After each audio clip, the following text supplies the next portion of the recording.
बेटी के दिनाम धराई गेलो, बेटी दुबराई गैलन है।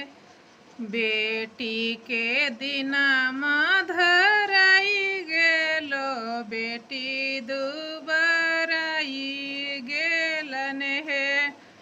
निहुरी चलिहा बेटी आंगन माय बधिया पाहुन है। निहुरी चलिहा बेटी आंगन माय बधिया पाहुन है।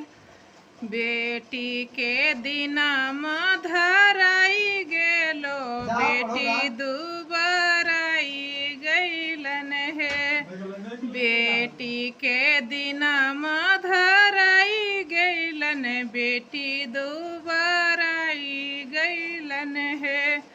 निहुरी चलिहा बेटी आंगन माय बधिया पाहुन है। निहुरी चलिहा बेटी